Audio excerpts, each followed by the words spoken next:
Cece, bagaimana ini, Dik? Kegiatannya ibu-ibu majelis taklim di Palangga Goa? Bagusnya. Apa memang kegiatannya, Cok? Mereka bikin kegiatan belajar mengaji. Baru ngajinya toh mulai dari awal tawa. Deh, mau kak ikut juga deh?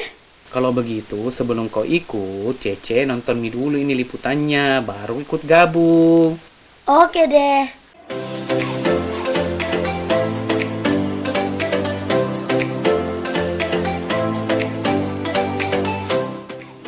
Tak ada kata terlambat untuk belajar membaca Al-Quran. Hal ini karena dengan belajar membaca Al-Quran akan mendatangkan berbagai kebaikan. Ada beberapa hal yang dilakukan untuk memulai belajar membaca Al-Quran bagi orang dewasa. Dengan membaca Al-Quran, seorang muslim dan muslimah akan mendapat pahala yang berlipat ganda dari Allah Subhanahu wa Ta'ala. Hal itu karena Allah akan mendatangkan pahala serta kebaikan kepada seseorang yang membaca Al-Quran dari setiap huruf yang dibaca. Hal ini nampaknya dipraktikkan oleh ibu-ibu yang tergabung dalam majelis taklim di Masjid Khairus-Sad, Borong Karamasa, Palangga, Kabupaten Goa.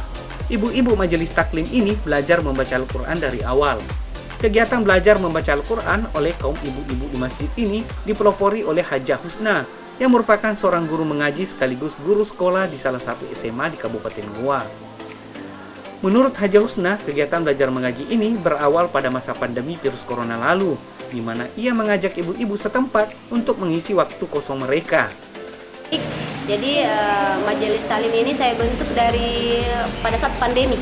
Iya, karena melihat bahwa ibu-ibu sudah tidak ada di aktivitasnya, jadi makanya saya memberikan semacam tawaran kepada mereka supaya kita ngumpul dulu deh di masjid sambil bercerita-cerita dulu. Saya menyampaikan tentang bagaimana pentingnya itu kita mempelajari Al-Quran. Nah, setelah saya sampaikan hal yang demikian, mereka itu tertarik untuk mau belajar Al-Quran.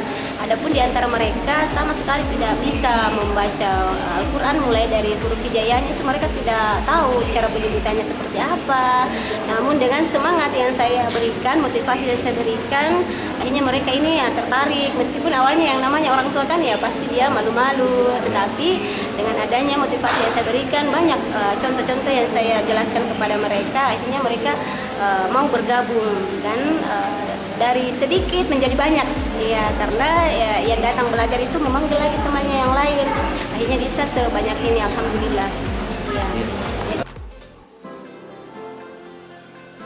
Al-Quran merupakan wahyu yang diturunkan oleh Allah Subhanahu wa Ta'ala kepada Nabi Muhammad sebagai petunjuk bagi seluruh makhluk di bumi, di mana Al-Quran mencakup setiap aspek kehidupan yang perlu diketahui dan dipahami serta diamalkan oleh setiap umat Islam.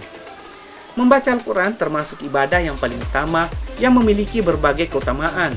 Bahkan ibadah membaca Al-Quran ini akan diganjar dengan pahala yang berkali-kali lipat.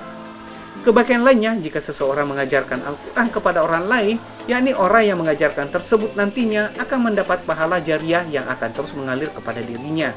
Pahala jariah inilah yang menjadi motivasi bagi Hajah Husna untuk mengajarkan membaca Al-Quran kepada orang lain. Lantaran dalam mengajarkan Al-Quran kepada majelis taklim yang ia dirikan sama sekali tidak memungut biaya sepeser pun.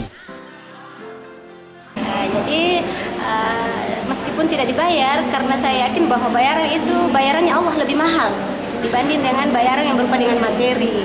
Ya, yang pertama, ketika saya sudah mengajarkan Al-Quran terhadap ibu-ibu, jelas bacaan Al-Quran yang mereka dapatkan itu, yang mereka pahami itu, mereka bisa amalkan dalam ibadahnya mereka, sholat. Nah, ketika mereka sudah mengamalkan dalam kehidupannya, dalam beribadah kepada Allah, jelas itu akan mengalir pahalanya terhadap saya. Itu yang menjadi pegangan saya sampai meskipun tidak dibayar, saya dengan ikhlas untuk bisa mengajar ibu-ibu seperti itu.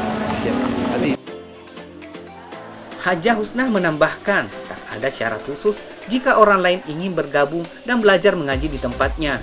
Yang terpenting adalah orang tersebut punya kemauan yang besar untuk belajar membaca Al-Quran.